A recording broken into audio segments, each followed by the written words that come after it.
Assalamualaikum warahmatullahi wabarakatuh. Sebelumnya mohon maaf Bapak mengganggu aktivitasnya. Eh, Saya akan menanyakan mengenai pengambilan keputusan berdasarkan kebijakan yang universal. Tapi sebelumnya Bapak bersedia atau berkenan untuk memperkenalkan diri dulu.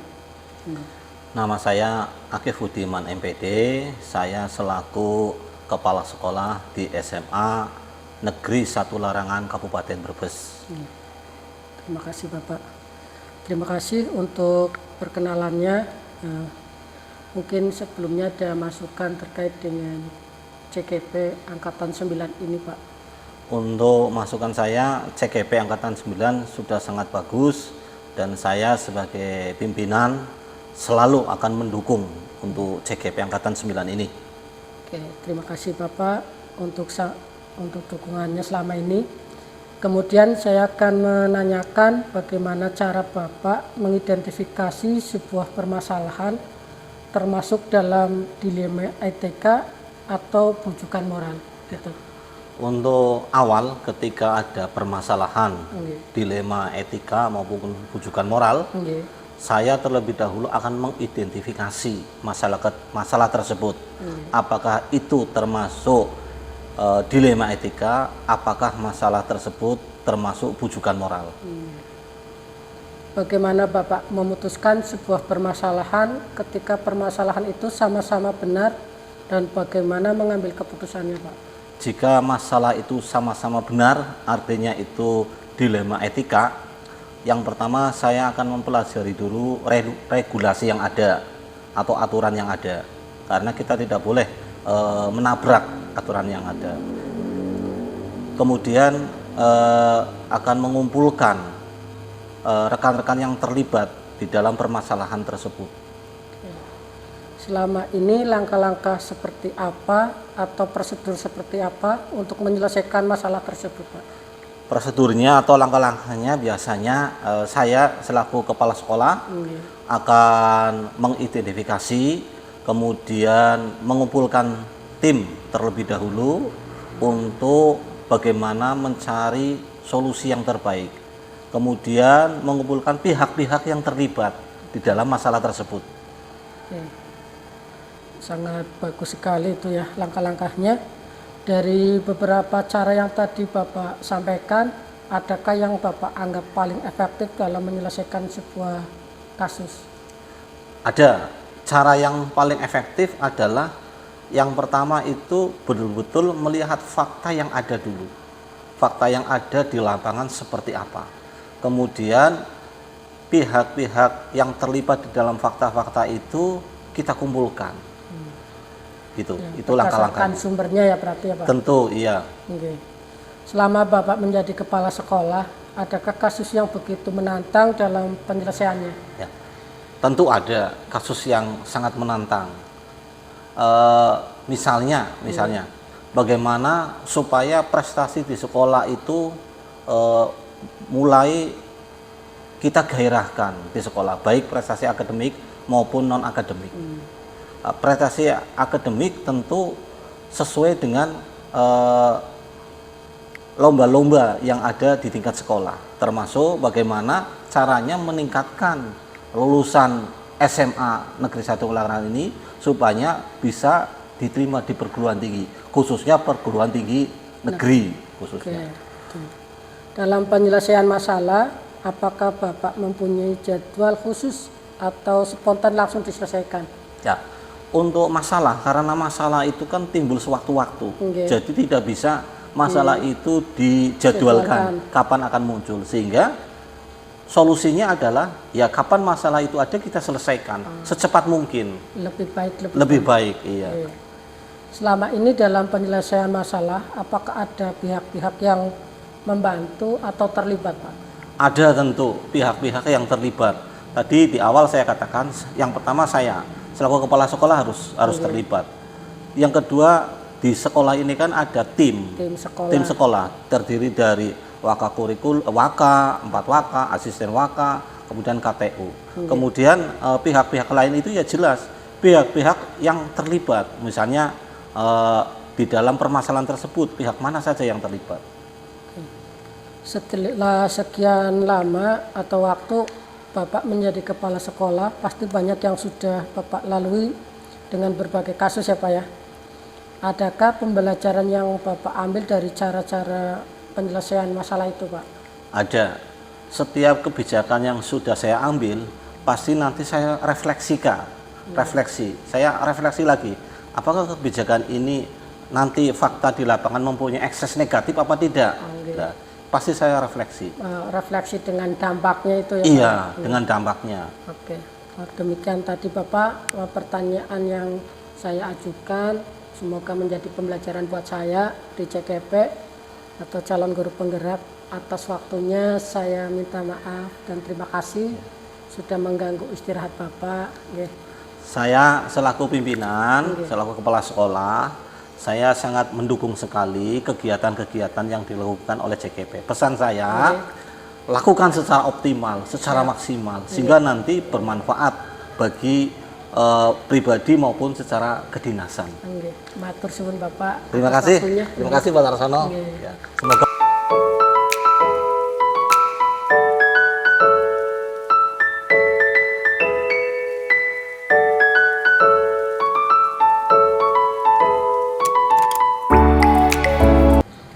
Assalamualaikum warahmatullahi wabarakatuh. Waalaikumsalam warahmatullahi wabarakatuh. Apa kabar Bapak? Alhamdulillah baik. Sebelumnya mohon maaf saya mengganggu aktivitas Bapak. Kebetulan ada tugas terkait dengan calon guru penggerak yang temanya adalah dilema dalam pengambilan keputusan. Gitu. Di sini saya akan mengajukan beberapa pertanyaan, tapi sebelumnya izinkan Bapak untuk memperkenalkan diri. Monggo. Assalamualaikum warahmatullahi wabarakatuh. Waalaikumsalam. Yang pasti saya sangat berterima kasih kepada Bapak Tarsono Eskom yang telah bersilaturahim kepada saya, keluarga besar SMK Maarif NU 03 Larangan, dan saya juga sangat berterima kasih diberi kesempatan untuk diikut sertakan dalam kegiatan wawancara CGP, dan mudah-mudahan ini pengalaman yang bisa memberi kesan kepada saya dan mudah-mudahan bisa memberi kemanfaatan kepada saya. Baiklah, selanjutnya saya akan memperkenalkan diri. Nama saya Ahmad Jabidi, ST MPD. Status saya sebagai kepala sekolah di SMK Maarif NU 03 Larangan, Brebes, Jawa Tengah, dan basic pendidikan saya dari teknik mesin atau teknik otomotif. Sebelumnya saya akan mengajukan beberapa pertanyaan ya Pak. Sekiranya mohon untuk dijawab dengan kondisi yang Bapak alami ya gitu. Selama ini bagaimana Bapak dapat mengidentifikasi kasus-kasus yang merupakan dilema etika atau bujukan moral? Baiklah, saya akan mencoba menjawab pertanyaan dari Bapak Tarsono. Dari pertanyaan tersebut, kasus-kasus dilema etika atau bujukan moral yang kami hadapi selama ini itu kami mengidentifikasi kasus yang terjadi ya. Apakah itu kasusnya berhubungan dengan hukum, artinya salah dengan benar, salah vs benar, atau benar dengan benar itu. Apabila salah vs benar, yaitu tadi kembalinya ke ranah hukum ya. Dalam hal ini misalnya melibatkan unsur yang lain. Tetapi apabila benar dengan benar, kami lebih menekankan pada faktor kekeluargaan. Karena kasus yang pertama dengan kasus yang kedua itu sama-sama benarnya, hanya saja mungkin hanya beda dari sudut pandangnya saja gitu. Beda penanganan Beda juga. penanganan juga gitu. Ada lebih ke kekeluargaannya. Lebih ke keluarga saja gitu. Karena kadang benar menurut orang lain salah, kadang ini benar tapi menurut ini yang salah gitu. Berarti harus digali dengan sumber yang lebih akurat ya Pak ya. Sumber Istilahnya yang di lebih- situ ada identifikasi kaitannya dengan siapa yang terlibat gitu ya. Iya. Oke. Iya. Selama ini bagaimana Bapak menjalankan pengambilan keputusan di sekolah Bapak, terutama untuk kasus-kasus yang dimana ada dua kepentingan yang sama-sama benar atau sama-sama mengandung nilai kebajikan Pak? Kami mengidentifikasi masalah dan mengumpulkan beberapa fakta itu. Ya. Benar dengan benar, baik dengan baik. Kemudian kami terus berusaha dan mencoba supaya yang terlibat dari kasus-kasus tersebut itu tidak merasa disalahkan apabila kami mengerucut ke kasus yang lainnya gitu. Kayak gitu nih Pak. Iya. Kemudian langkah-langkah atau prosedur seperti apa yang bisa Bapak lakukan selama ini? Langkah-langkah atau prosedur yang kami lakukan itu menentukan penyebab permasalahan, kemudian siapa saja yang terlibat, kemudian kami mengadakan diskusi, terus unsur-unsur kekeluargaan itu yang kami kedepankan. Terus hal-hal apa saja yang selama ini Bapak anggap efektif dalam pengambilan keputusan pada kasus-kasus dilema etika? Yang kami lakukan dengan kasus tersebut itu menelaah siapa yang terlibat, sifat urgennya itu sejauh mana, kemudian membayangkan sosok panutan untuk mengambil keputusan secara bijaksana dengan mempertimbangkan situasi, kepentingan, dan yang terlibat itu tadi.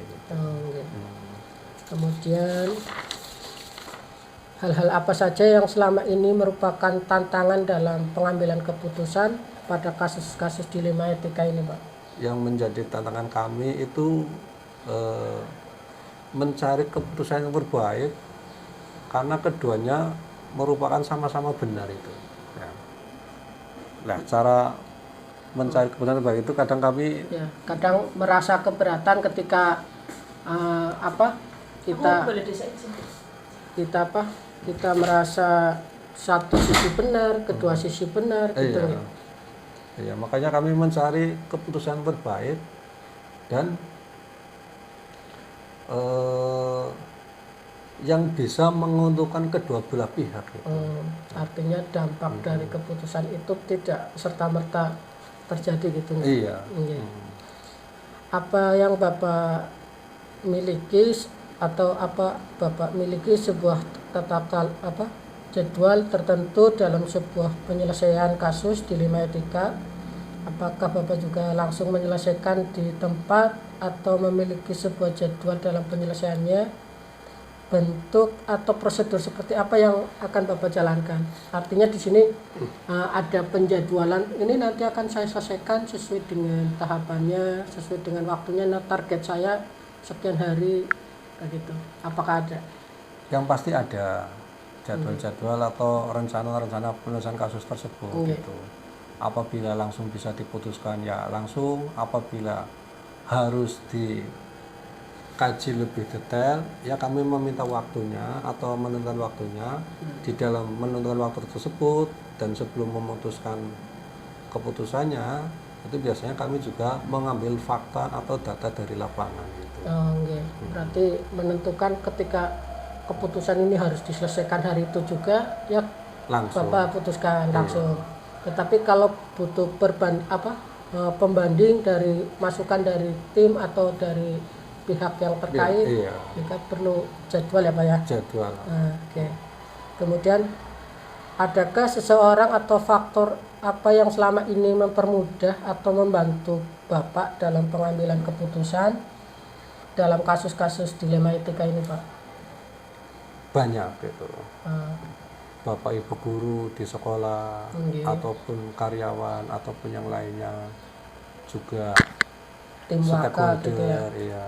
Terus kami kan sudah pasti itu wali murid, Berarti ada keterlibatan ada wali murid ya. keterlibatan itu. Termasuk kami juga apabila ada kasus yang kiranya berat sekali, itu juga tidak langsung memutuskan siswa atau yang lainnya itu harus seperti itu gitu. Artinya masa depan siswa itu kami berusaha untuk menyelamatkannya dan supaya punya masa depan yang lebih baik lagi. Artinya tidak serta-merta karena kesalahan itu langsung disalah gitu ya. Tidak itu. Harus ada solusi atau pertimbangan yang harus ditentukan demi masa depan anak itu sendiri. Anak itu sendiri. Oke, kemudian Pak, ini yang terakhir. Iya. Dari semua hal yang telah disampaikan, pembelajaran apa yang dapat Bapak petik dari pengalaman Bapak dalam pengambilan keputusan dilema etika ini? Yang pasti saya itu banyak mendapatkan pelajaran, banyak mendapatkan masukan ya. Di antaranya dari pelajaran tersebut, insya Allah saya lebih bijaksana dalam menyikapi kasus-kasus yang kami hadapi. Dan ternyata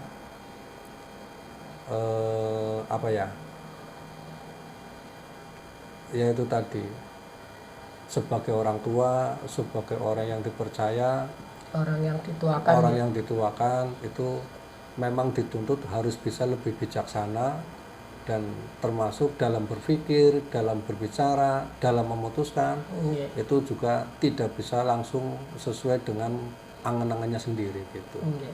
Tetapi lingkungan, faktor lain, sumber lain juga harus banyak dipertimbangkan gitu. Oke. Terima kasih Bapak. Ini tadi beberapa pertanyaan yang cukup menarik jawabannya dari Bapak. Ini akan jadi pembelajaran buat saya secara pribadi ya. Terus terima kasih juga atas waktunya. Sama-sama. Dengan kesibukan Bapak menyempatkan saya untuk silaturahmi ke sini untuk wawancara. Sama-sama. Oke, kurang lebihnya mohon maaf Bapak ya. Saya akhiri. Assalamualaikum warahmatullahi wabarakatuh. Waalaikumsalam warahmatullahi wabarakatuh.